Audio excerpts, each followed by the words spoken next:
Afternoon Scoops, I'm Steph, and tonight we're at RADA, woo, because we are scooping the one and only David Harewood.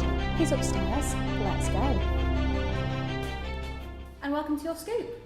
Hello. Are you ready to be scooped? I've been waiting to be scooped for weeks. Right, well let's start. 9 questions. Is that all it is? 9 questions? All it is, 9 questions. That's where the 9 comes from, in the Mellow 9. Yeah. Oh, right, I'm on it now. Question 1. Homeland. It's been a massive hit. Golden Globe. Mm-hmm. What's it like being part of a drama like that, and of course working with the fabulous Claire Danes? Fantastic on all counts, really. I mean, it just really came out of nowhere. I was kind of in my house in October of 2009, and I just finished doing some theatre, and I'd auditioned for it. I auditioned for it in the October of 2009, and about 2 months later, my agent was just clearing up to go home just before Christmas, the Christmas break, and he thought he would just check on my audition because I'd auditioned for it, let's say, in October 2009, and hadn't heard anything, so I just thought, oh, I haven't got it, you know. Yeah. It's obviously not for me, and he phoned up the producers or the directors, and the director said, the casting director said that we haven't shown the producers because we don't think he's right. We don't think he's the man. And my manager said, well, I think you should show the producers. Good manager. Yeah, and they kind of went, well, all right then, but I don't think anything's going to come of it. And cut to the producers sitting in the hotel room at 12 o'clock at night, one wintry Charlotte night, and this email pinged through, take a look at David Harewood, and straight away they said, that's him. That's the guy we're looking for. Casting directors aren't always right. Not always right, and sometimes they don't even show the producers your tape.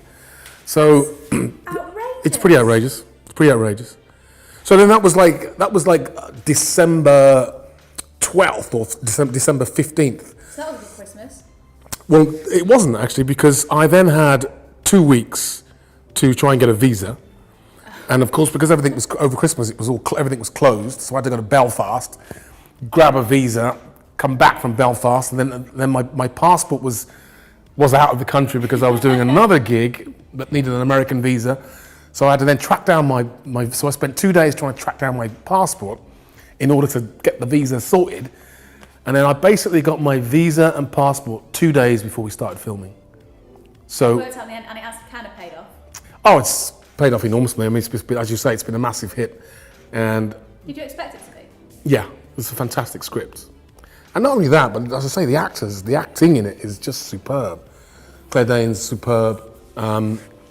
Damian Lewis, I think he's brilliant. Mandy Patinkin, everybody's it's... So when you're on set, you kind of have that feeling like this is going to be big, this is great. When you read the scripts, yeah. I mean, there's something about reading the Homeland scripts that make you think, bloody hell, this is really going to work, you know. And the pilot is such a good pilot that it kind of grabs you straight away, you know. And what is it that draws you to a role? Is it the script or the cast or a director, or is it a bit of everything? What can I say? I mean, sometimes it's the script, and sometimes because you need the money. Yeah. You know, let's be honest here. I mean, I've got 2 kids and a mortgage, and I've so far managed to maintain a standard throughout my career. But every now and again, you know, it's a choice between doing some theatre and doing some crap telly for 15, 20 grand. You do the crap telly. Yeah.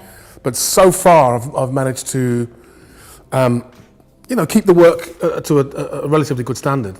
You know, I've turned down Strictly Come Dancing twice. Wow. I do not want to appear in pink spandex because that's just not me, you know. But you do the ice one, right? Nah, it's not me. Well, you've played some pretty historical figures. Mandela, Martin Luther King. Mm-hmm. Is there anyone you'd love to play, given the opportunity, figure of history?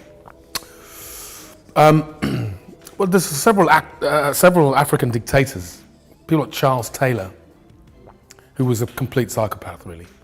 And I'm drawn to psychopaths. I'm drawn to kind of crazy characters.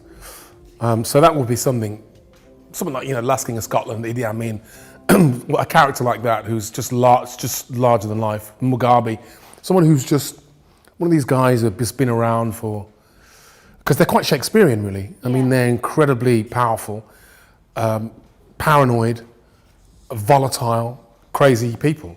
You're not method, are you? Because this could be dangerous. No, but you do find yourself reading some incredible research when you play these characters. Like when I did Blood Diamond, I saw one of the guys that was the advisor on the film. He was actually kidnapped in Sierra Leone by the RUF. The RUF was the guerrilla army that I played. Yeah. I played the leader of in Blood Diamond. He was kidnapped by them, and because he had a camera, they thought he was with the BBC, and they just said, "Well, look, film everything. We want you to film everything." And he filmed all these really awful things, massacres and scarring and babies being everything really bad. And he happened to be in the room next to me in the hotel where we were staying when we did Blood Diamond, and I told him what character, I bumped into him and I told him what character I was playing. He said, I've got to show you this stuff. So I sat for about 2 days just watching all this stuff. And it was incredible, but after a couple of days, it's amazing how normal it becomes. Really? Yeah. You're totally desensitized to it. Desensitized, and also you go, wow, look at that. That was someone's nose being cut off. And then you kind of get into it, and some bizarre way, I kind of began to kind of understand the mentality of those guys. Yeah. Yeah. Yeah. It's crazy, but you do begin to think like them. Well, hopefully you stop thinking like them. Oh, of course. Of course, yeah. Not that kind of method. Well, you said recently that you think British black actors have more opportunities over in the US. Mellow and I agree with you. But what do you think can be done in the UK to give more opportunity to... You know, I got really slaughtered for that, actually. I did get quite slaughtered for it, and I was a little annoyed with myself for allowing a private frustration to become a public one, because it became almost my issue.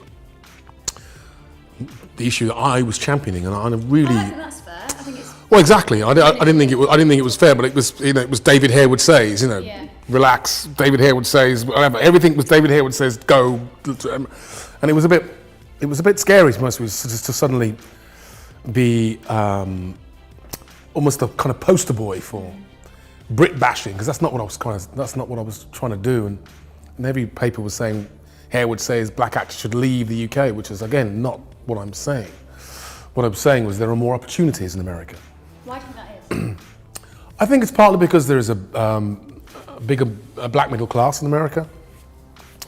It's a bigger business in America. There's a real industry in America, so there's more room. I do think that there is a more of an acceptance of authoritative, complex black characters in America. Whereas here, we're just not central characters. We're certainly not complex. You know, I could show you a list of auditions that I've had or scripts that I've had through my door and from America, and there's piles of them. Yeah. Virtually nothing comes from the UK. So what do you think the answer is? I don't know. I suppose hopefully the younger generation will not just want to act, but hopefully the younger generation will want to produce, want to write, want to create. And hopefully in a couple of years we'll have many more black producers, many more black commissioning editors, many more people in positions of power in television that can influence where television is going. So that can only, hopefully that will be the way forward. And David Cameron's recently said that he thinks the BFI should put a lot more money into big commercial UK films. But what do you think should be done to help smaller independent UK films? Because there's so many people out there with great scripts and projects, but it's just not the money. Yeah, I know, it's a problem all over the world. It's funding, getting funding for any artistic project is getting more and more difficult in these current financial times.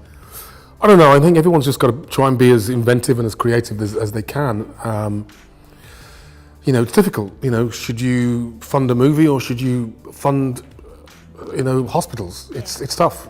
So, you know, I'm certainly not going to say that, you know, we should fund movies over, you know, childcare or anything like that. But I do think in these tough times you've just got to be as inventive as you can be, really. Oh, that was all very deep.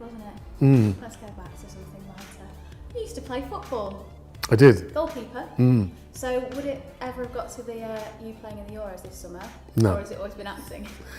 I was actually quite good. Actually, I had trials for England schoolboys when I was younger, so I was quite good as a goalkeeper. But I never really, my heart really wasn't in it. You know, I knew that. I knew when it got cold, I didn't want to play. Basically, I just didn't want to stand out in the pouring rain. I thought, what a pointless. What am I going to get out of bed on a Sunday morning and stand in the pouring rain on a cold, wet, windy afternoon on a Saturday morning? That's when my kind of love and passion for the game kind of went out the window, really. In the winter time. So you're a summer player. Summer player, yeah. Maybe in a different climate, you know. Now, one question we always ask on 9 Scoops: if you could be a scoop of ice cream, what flavour would you be and why? Praline and what's the other one? Praline and what is it? Cream.